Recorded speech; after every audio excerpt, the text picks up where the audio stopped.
नमस्कार, मेरा नाम है अर्जुन भंडारी और आपका स्वागत है स्टॉकोलॉजी सिक्योरिटीज में। लास्ट वीडियो में हमने बात की थी ऑप्शन कॉन्ट्रैक्ट क्या होता है कॉल और पुट का। तो ऑप्शन बायर्स होते हैं, ऑप्शन सेलर्स होते हैं। तो ये सब हम देख चुके थे। आज हम कुछ इंपॉर्टेंट ऑप्शंस की टर्मिनोलॉजी की बात करते हैं कि ऑप्शंस में इंपॉर्टेंट टर्मिनोलॉजी, फिर हम बायर्स के बारे में और फिर हम सेलर्स के बारे में अलग से बात करेंगे। तो आइए स्टार्ट करते हैं।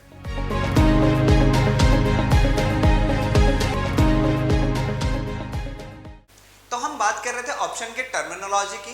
तो लास्ट वीडियो में मैंने आपको कॉल और पुट तो बताया था। कॉल कोई तब बाय करता है जब उसका व्यू होता है कि मार्केट ऊपर जाने वाला है, और पुट तब बाय करता है जब उसको लगता है कि मार्केट का व्यू नीचे जाने का है। तो ये कॉल और पुट में बेसिक डिफरेंस हो गया। यहाँ पे और भी टर्मिनोलॉजी है जो कॉल और पुट की डेफिनेशन है। तो कॉल और पुट का हमने डेफिनेशन लिया है, फिर हमने लिया है एक्सपायरी कि किसी भी कॉन्ट्रैक्ट। अब ऑप्शन क्या है, जैसे हमने फ्यूचर कॉन्ट्रैक्ट देखा था, तो ऑप्शन भी क्या है, एक कॉन्ट्रैक्ट है जिसकी क्या होगी, कुछ एक्सपायरी होगी। तो जैसे फ्यूचर कॉन्ट्रैक्ट है वैसे ही ऑप्शंस में ऑप्शन भी एक कॉन्ट्रैक्ट है, उसकी एक पर्टिकुलर एक्सपायरी आती है। उस दिन एक्सपायरी डेट के दिन कॉन्ट्रैक्ट एक्सपायर हो जाता है, मतलब उस दिन वो लास्ट टाइम ट्रेड करता है। जैसे हम निफ्टी की बात करें या बैंक निफ्टी की बात करें, तो निफ्टी जो है हमारा वो हर वीक जो उसमें वीकली एक्सपायरी होती है, हर थर्सडे को निफ्टी और बैंक निफ्टी एक्सपायर हो जाते हैं। वहीं हम अगर स्टॉक की बात करें, जैसे रिलायंस का हो गया, तो रिलायंस में आप मंथली एक्सपायरी रहती है, वहां पे आप अलग अलग स्ट्राइक प्राइस पे लेके चूज करके कॉन्ट्रैक्ट देख सकते हैं। तो रिलायंस जो है उसमें क्या है, मंथली एक्सपायरी, उसकी भी ऑप्शन चेन होगी। और जो निफ्टी है और बैंक निफ्टी है, ये इंडाइसेस है, इनकी वीकली एक्सपायरी रहती है। तो एक्सपायरी वो डेट हो गई जिस दिन वो कॉन्ट्रैक्ट लास्ट टाइम ट्रेड होता है। फिर आ जाती है स्ट्राइक प्राइस। अब स्ट्राइक प्राइस क्या होती है, जैसे फ्यूचर में क्या होता है, फ्यूचर एक कॉन्ट्रैक्ट है जिसका प्राइस ऊपर नीचे होता रहता है। वो कुछ प्रीमियम प्राइस पर ट्रेड करता है अपने अंडरलाइन से। जैसे रिलायंस का था, अगर मान लीजिए कि उसका जो अंडरलाइन है रिलायंस कैश में 2200 रुपए पर ट्रेड कर रहा है, तो उसका हो सकता है 10-15 रुपए उसका फ्यूचर ट्रेड कर रहा हो। अब फ्यूचर कॉन्ट्रैक्ट 3 अलग अलग महीने के होते थे, फ्यूचर का प्राइस होता था। पर ऑप्शन में थोड़ा सा अलग होता है। ऑप्शन में क्या होता है कि बहुत सारी स्ट्राइक प्राइस होती है, वहां पे आपको 2200 की भी मिल जाएगी, 2210 की भी मिल जाएगी, 2200 की भी मिल जाएगी, 2190 की भी मिल जाएगी। तो 10-15 रुपए से डिफरेंस से कुछ प्राइजेस रहेंगे। आप जिस प्राइस पे ट्रेड करना चाहें उस प्राइस पे ट्रेड कर सकते हैं। मतलब वो आपका व्यू है कि आपको इस प्राइस पे ये कॉन्ट्रैक्ट बाय करना है। तो ऑप्शंस में क्या, ऑप्शंस में अलग अलग स्ट्राइक प्राइस होती है। मैं आपको स्ट्राइक प्राइस जो है वो ऑप्शन चेन पे दिखाऊंगा कि स्ट्राइक प्राइस कैसे दिखती है।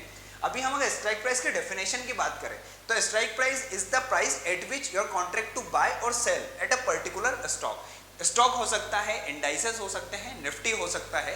निफ्टी हो सकता है अभी 17,000 चल रहा हो और आपको 18,000 का खरीदना हो, तो आप 18,000 का स्ट्राइक प्राइस का भी जो है खरीद सकते हैं।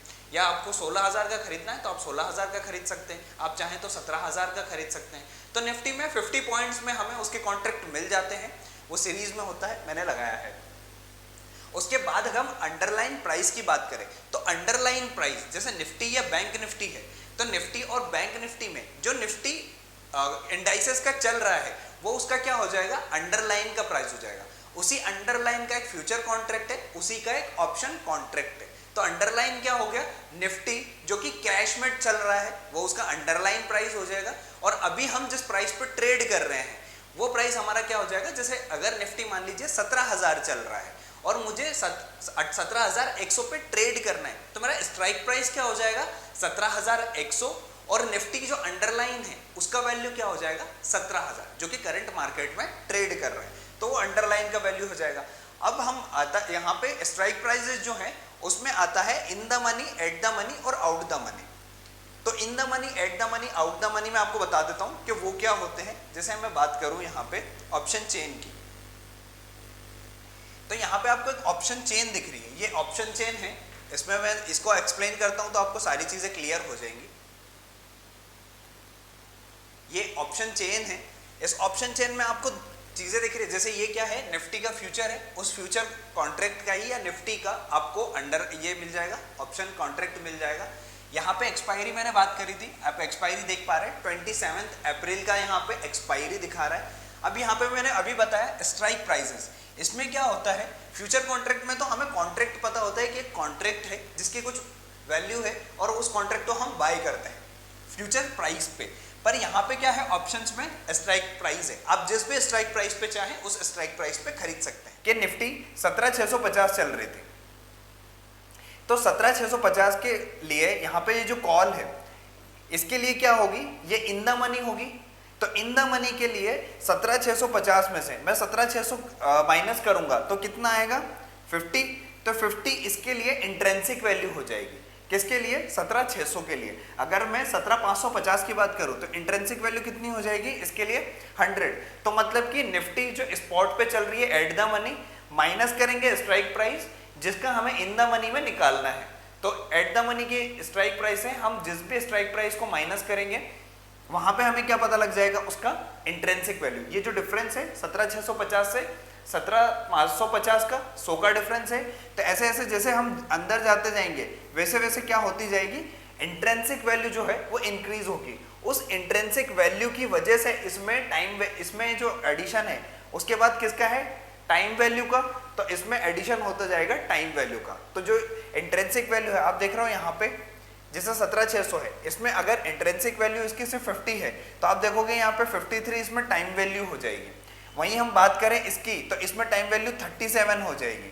वहीं हम इसकी बात करें तो इसमें कितना 27 रुपीज। तो ये टाइम वैल्यू हो जाएगी जो इसकी प्रीमियम है। तो प्रीमियम में दो चीजें होती है, इंट्रेंसिक, टाइम।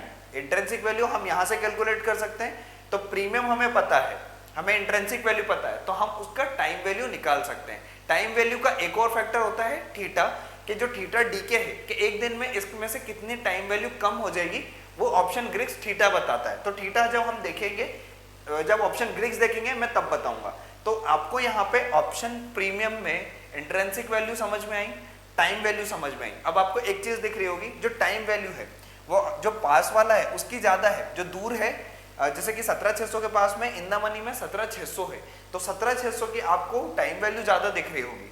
बट यही हम 17,550 की बात करें तो ये 17,650 से दूर है, दूर वाला इन द मनी है, तो उसमें टाइम वैल्यू कम हो रही है, उसमें टाइम वैल्यू और 17,500 में बात करें तो और कम हो जाएगी। तो जैसे जैसे इंट्रेंसिक वैल्यू मतलब जो भी जो प्राइस है, मतलब जो स्ट्राइक प्राइस है जो एट द मनी की है, और जैसे जैसे इन द मनी जाएंगे तो उसमें टाइम वैल्यू का फैक्टर जो है वो धीरे धीरे कम होगा, क्योंकि उसके आने के चांसेस कम है। तो वहां पे जो टाइम वैल्यू की वैल्यू है वो वैल्यू कम रहेगी। तो इस टाइप से हमने ऑप्शन में दो चीजें देखी कि ऑप्शन चेन एनालिसिस किया, उसके बाद जो इंट्रेंसिक वैल्यू है, और उसके बाद हमने देखी time value. Time value with time DK होती है। जैसे कि मान लीजिए कि 17,650 आज निफ्टी चल रही है और आज निफ्टी की वैल्यू जो ऑप्शन प्रीमियम है वो 53 के आसपास चल रही थी। तो जो प्रीमियम चल रही है, अगर निफ्टी जिस दिन एक्सपायरी है उस दिन यहीं पे क्लोज हो जाती है तो एट द मनी और आउट द मनी के सारे प्रीमियम्स जीरो हो जाएंगे। क्यों? क्योंकि एक्सपायरी पे टाइम वैल्यू तो जीरो हो जाएगी और एट द मनी और आउट द मनी के लिए जो इंट्रेंसिक वैल्यू है वो भी जीरो होती है। तो कॉल और पुट में सेम होता है। कॉल में आउट द मनी जो इधर हो जाएगा उसके लिए इंट्रेंसिक वैल्यू हो जाएगी जो ऊपर की वैल्यू हो जाएगी, और कॉल में देखें तो नीचे की वैल्यू इंट्रेंसिक वैल्यू हो जाएगी। वहां पे जो स्ट्राइक प्राइस है इन द मनी होगी उसकी कुछ इंट्रेंसिक वैल्यू हो जाएगी, आउट द मनी के लिए इंट्रेंसिक वैल्यू जीरो रहती है, और एक्सपायरी के दिन टाइम वैल्यू भी जीरो हो जाती है, इसलिए एट द मनी और आउट द मनी की सारी प्रीमियम जीरो हो जाती है। तो आज के लिए इतना ही, मिलते हैं नेक्स्ट वीडियो में नेक्स्ट टॉपिक के साथ।